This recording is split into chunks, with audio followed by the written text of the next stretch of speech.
తెలంగాణలో 15 జిల్లాలు రద్దు రాష్ట్ర సర్కార్ నిర్ణయం.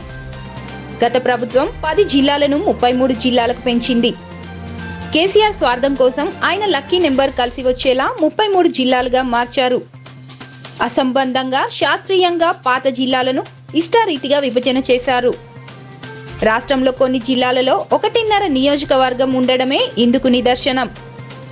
ఇక కొన్ని జిల్లాల్లో ఒక నియోజకవర్గం 3 జిల్లాలలో ఉంది. దీంతో ఒక ఎమ్మెల్యే 3 జిల్లా పరిషత్తులలో ఎక్స్ అఫిషియల్ సభ్యుడిగా ఉండాల్సిన పరిస్థితి ఏర్పడింది. 2016లో జిల్లాల పునర్వ్యవస్థీకరణ చేపట్టిన కేసీఆర్ కొడుకు అడిగాడని ఒక జిల్లా, కూతురు అడిగిందని మరొక జిల్లా, ఎవరు అడగకపోయినా తన లక్కీ నెంబర్ రావడం లేదని మరొక జిల్లా, ఇలా ఇష్టానుసారంగా జిల్లాలను ప్రకటించారు. పాలన సౌలభ్యమని ప్రకటించిన అధికారం అంతా ప్రగతి భవన్లోనే ఉండడంతో జిల్లాల విభజనతో పెద్దగా ప్రజలకు ఒరిగిందేమీ లేదు. రాజకీయ నిరుద్యోగులకు మాత్రం ఉపాధి దొరికింది. కొత్త జిల్లాలతో జిల్లా పరిషత్ చైర్మన్ పదవులు పెరిగాయి. కొత్త మండలాలతో ఎంపీపీ పదవులు పెరిగాయి. రెవెన్యూ డివిజన్తో ఆర్డీఓలు పెరిగారు.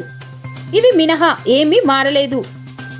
ఈ నేపథ్యంలో కొత్తగా ఏర్పడిన కాంగ్రెస్ ప్రభుత్వం అశాస్త్రీయ జిల్లాలను విభజనపై పునర్సమీక్షించాలని భావిస్తుంది. జిల్లాల సంఖ్యలను కుదించాలనే ఆలోచనలో కాంగ్రెస్ సర్కార్ నిర్ణయం తీసుకుంది.